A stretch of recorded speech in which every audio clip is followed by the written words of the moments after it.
Welcome to this video. On it we're going to focus on calculating the electrical potential due to a continuous charge distribution. I'm going to mainly follow the slides, but I'm going to use a kind of a blackboard for more details. I'm going to begin by remembering a few concepts on the relationship between the electrical potential and the electrical field, and also the potential due to a system of point charges. Then I will provide a few examples on continuous charge distribution, and I will leave at the end a particular case on conductors. Okay, so let's begin by remembering that there is a relationship between the potential, the electric potential, the difference of electrical potential between 2 points, 1 and 2, and the electrical field in that region of space. And this is the integral of this electrical field in a path from point 1 to point 2. So if you remember, we applied this same definition to calculate the potential provided at a point P by a point charge, let's call it Qi.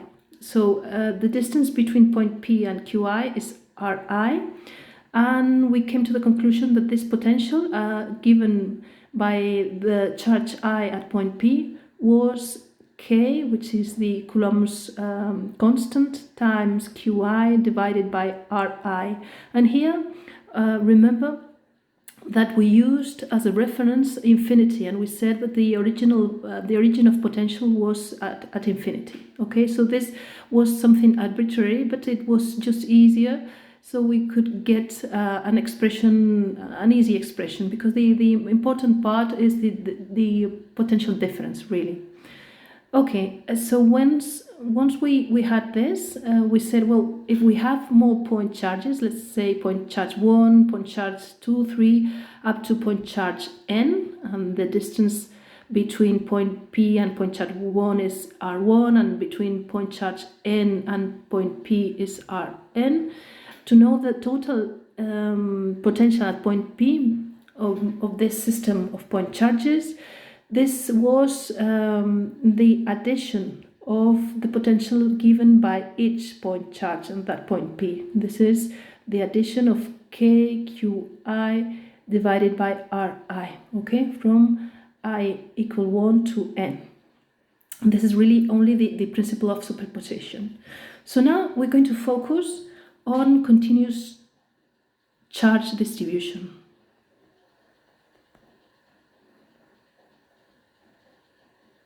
Okay, so now instead of point charges, what we have is a continuous body. The total charge of that body can be Q, and we are interested in calculating the electrical potential at that point P. So we're going to use what we already know. We know that for a point charge, the potential is given by this expression, which is Coulomb's potential. So we're going to use it and say that the total body is made of very small parts, as small as you want. So that small part I'm drawing here has a charge dq, okay, and is located at a distance r from point P. So it is providing at point P an amount of potential given by K times dq divided by R. Okay, so if we want to know what is the total potential provided at point P due to the whole body of continuous charge distribution, we just have to apply the principle of superposition, which is this idea here. This is the total potential at point P is going to be the integral of the potential provided by each element of the body. This is the integral K dq divided by R. Okay, so this is the idea. This is really the principle of superposition, and this is Coulomb's potential. Remember here that we're using this idea that the origin of potential is infinity. Okay, so we're going to see several cases. On the one hand, we have the charged ring. It is uniformly charged. Okay, so I'm going to try to plot the charge. This is the ring, and we want to know the potential at a point P, which is in the axis of the ring. Okay, in particular, it is at a distance x from the center of the ring. Okay, the ring has a radius a, so I begin by looking for a very small charge, differential q, which is at a distance r. Okay, if you do the maths, r should be the square root of square x plus square a. Okay, so the potential provided by this small charge dq, we call it dv, and is k times dq divided by r, which is k times dq divided by square x square r, the square root. Okay, so now if we want the whole potential, what we have to do is to apply the principle of superposition and integrate. So the whole potential is going to be the integrate of all the small pieces. And in this case, this expression is going to be very easy because every point in the ring has the same distance to point P. Okay, so for every point here, r is the same. It's the square root of square x plus square a. So this is indeed k dq square x square a, as nothing else than dq depends on the integral. This comes as something quite easy. It's just k times the total charge. We can call q the total charge of the ring. Okay, divided by the square root of square x plus square a. Okay, so now we're going to complicate things a bit more, and we're going to use, instead of a charged ring, we're going to calculate the potential provided by a uniformly charged disk. Okay, so again, I try to plot the disk. This is the disk, and we want not anywhere, just at some point P in the axis of the disk.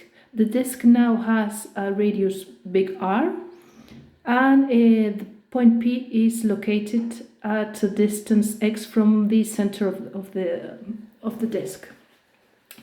So instead of proceeding as before, looking for the potential given by each element, we're going to use what we already know of the potential provided by a ring. Okay, so that is the ring. This is a ring and it has radius a.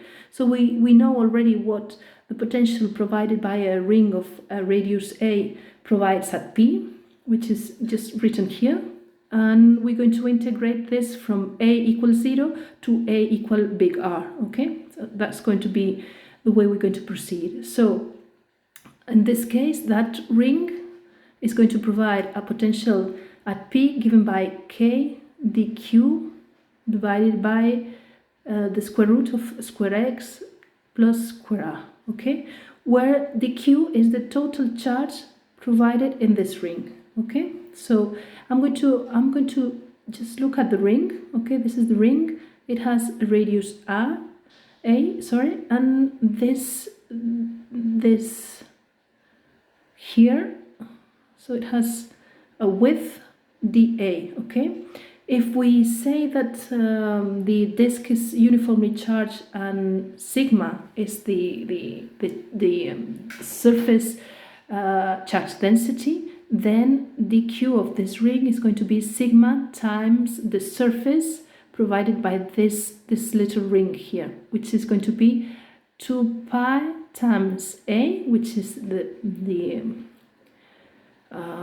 perimeter, times dA, which is the width. Okay, so now we have all the elements, we put them together and we integrate, because we know that the potential at P is going to be the integrate of dV. Okay, so the potential at P is going to be the integrate between radius 0 and radius big R of k times dq, which is sigma 2 pi times a times dA, divided by the square root of square x plus square a. Okay, so this integral, you can get rid of things that do not depend on the integral. Okay, I'll leave integral from 0 to r of a dA divided by the square root of square a square x. Okay, and this integral, you go to the tables of integrals, or if you calculate it yourself, this is k sigma 2 pi times square a plus square x, the square root, to be evaluated between 0 and r. Okay, so v is k sigma 2 pi square a, this is square x times square big R minus square root of x square, which provides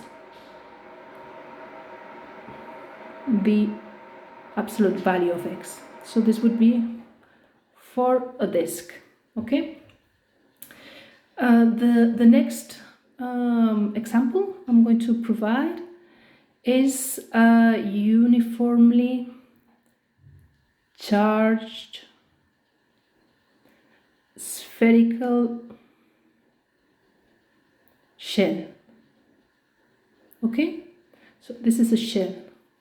So here we have, this is the representation. You have a better drawing if you want in the slides. So this shell has a radius r, the total charge is q. I want the potential at the different points in space, outside and inside. So we could proceed as before. This is defining a small point and then integrating a small point dq, and then calculating the potential, the electric potential provided at some point from this dq, and then integrating for the whole charge. Or we can proceed knowing the relationship between the difference of potential and the electric field, which you can find in the slides, and I put here. Because we already saw in the last unit what was the electrical field provided by this uniformly charged spherical shell, which was equal to the one provided by a point charge located in the center of the shell that had the whole charge concentrated there if we were at a distance bigger than the shell, and it was 0 if we were inside the shell. Okay, so now we're going to integrate using this expression, and also using the idea that at infinity, this is our reference point, the potential is 0. Okay, so if you remember, we already did this in a way, because we used this part we already did to derive Coulomb's potential. So integrating, we can say that the potential for r, small r bigger than big R, is going to be kq divided by r, which is Coulomb's potential. Okay, but now we have to find what is the potential in the shell and also inside the shell here. So to do this, we're going to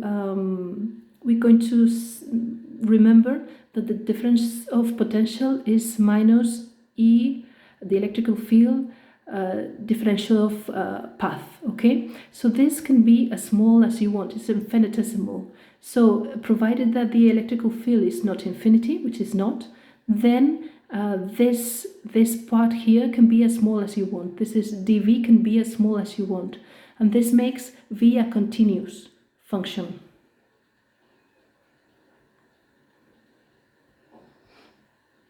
Okay, so if v is continuous, then if I take this expression approaching r, small r, approaching big R, then I can say that at just the surface of this shell, at small r equal to big R, this potential has to be k times q divided by big R. Okay, so this is at just the surface.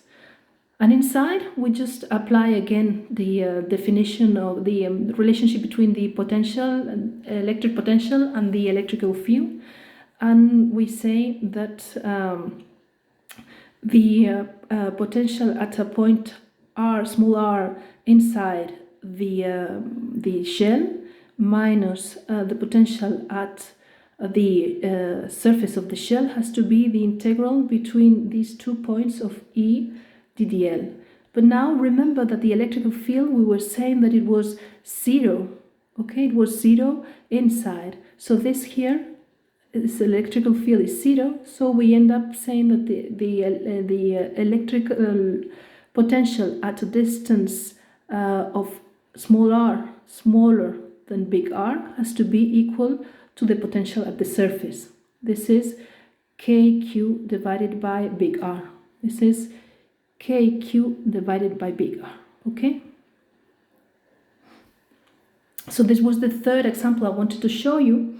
And now I want to go back and talk about the potential provided by special bodies, which are conductor bodies. Okay? So in conductors, remember that inside the conductor, the electrical field was 0, okay, when we had electrostatic equilibrium, because if there was any electrical field, the free charges the conductors have, they would move to shield the conductor from the electrical field, okay. So this electrostatic equilibrium is very rapidly obtained, and it just cancels the electrical field inside. And this cancelling of the electrical field inside, it provides you with a potential, an electric potential that has to be constant all through the conductor. This is in the surface, and inside the surface, the electrical potential is the same. It's a constant, okay? So if we put two different conductors that have different potential, when we connect them through a metal wire, or we put them together by putting them on contact, the free charges will move until the electrical field between them is cancelled. Once this electrostatic equilibrium is obtained, both conductors are going to acquire the same potential. Okay, so this is interesting for you, for some of the exercises you have.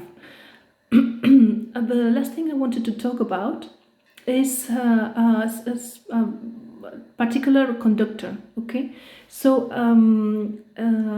let's try to derive what is the electric potential in a conductor that is a conducting sphere of radius r with a total charge of q. Okay, so we're going to you can just go back on the video, because this is very similar to the last example of non-conducting bodies we showed, the spherical one, because if you remember, this conducting sphere of radius r with a total net charge of q is going to have the whole total net charge on the surface. So this is going to act just like a uniformly charged spherical shell. Okay, so we also already showed that the electrical field was going to be 0 in the interior of this conducting sphere, and k times q divided by square r in the outside. Okay, and this has a radial direction. So using the integral between 2 points, we can end up showing that the potential outside the sphere is going to be given by kq divided by r, which is just the same as a point charge located at the origin, and inside is going to be constant. It's going to be kq divided by big R. Okay, so if we show this graphically, this would be constant inside up to the point of the surface, which is r, small r equal big R, and then it decays with 1 divided by r. Okay, so the important point here is that the potential in the conductor is going to be proportional to the total charge and it also depends on the geometry with this 1 divided by r. Okay, so this we showed only for this case, for the conducting sphere of radius r, but for any conductor this is also fulfilled. This is V, the potential, the electric potential is going to be proportional to the total charge, and it's going to depend on the geometry. So I want you to bear this in mind because it's going to be relevant for the capacitors we're going to discuss later on. Okay. So before ending this video, I just wanted to tell you that with what you already know, you should be able to solve problems 2, 3, 4, and also problem 7. Okay. So I hope this video was useful for you, and we'll continue in a different one. Bye.